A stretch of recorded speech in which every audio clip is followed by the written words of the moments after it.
Guys upcoming movies பார்ப்போமா? First வந்து ஜனநாயகன் வந்து ஜனவரி 9th பொங்கலுக்கே ரிலீஸ் ஆக வேண்டியது. ஆனால் ரிலீஸ் ஆகலை. பிப்ரவரிலையாச்சும் ரிலீஸ் ஆகும்னு தோணுது, பார்ப்போம். செகண்ட் வந்து ஜெயிலர் 2 வந்து படம் எல்லாம் எடுத்து முடிச்சிட்டாங்க. அனௌன்ஸ்மெண்ட் வந்துருச்சு. ஆனால் படம் எப்போ ரிலீஸ் ஆகும்னு கரெக்டாக சொல்லலை. 2026 ஆகஸ்ட் மாதம் ரிலீஸ் ஆகும்னு நினைக்கிறேன். பார்ப்போம் எப்போ தான் ரிலீஸ் ஆகுதுன்னு. தேர்டு மூவி வந்து கருப்பு மூவி வந்து படம் எடுத்து முடிச்சிட்டாங்க ஃபுல்லாக. இந்த மாதம் ரிலீஸ் ஆகும்னு நினைக்கிறேன், பிப்ரவரியில். பார்ப்போம் எப்போ ரிலீஸ் ஆகுதுன்னு. ஃபோர்த்து வந்து அரசன் மூவி வந்து முக்கால்வாசி எடுத்துட்டாங்க. இன்னி கொஞ்சம் இருக்குது. படம் எப்போ ரிலீஸ் ஆகுதுன்னு இனி அனௌன்ஸ்மெண்ட் வரல.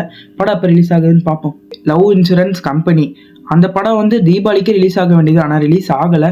டியூடும் அந்த படம் ரிலீஸ் ஆக வேண்டியது. டியூட் ரிலீஸ் ஆயிடுச்சு, ஆனால் அந்த படம் ரிலீஸ் ஆகலை. இந்த பிப்ரவரி மாதம் ரிலீஸ் ஆகும்னு சொல்லிட்டு இருக்காங்க. பார்ப்போம் எப்போ ரிலீஸ் ஆகுதுன்னு. கைஸ் இந்த 2-3 மூவிஸ் தான் இப்போதைக்கு ரிலீஸ் ஆகும்னு சொல்லிட்டு இருக்காங்க. எப்போ ரிலீஸ் ஆகும்னு தெரில. அரசன் மூவி ஆனால் லேட் ஆகும். பார்ப்போம் எந்தெந்த மூவிஸ் எப்பப்போ ரிலீஸ் ஆகுதுன்னு.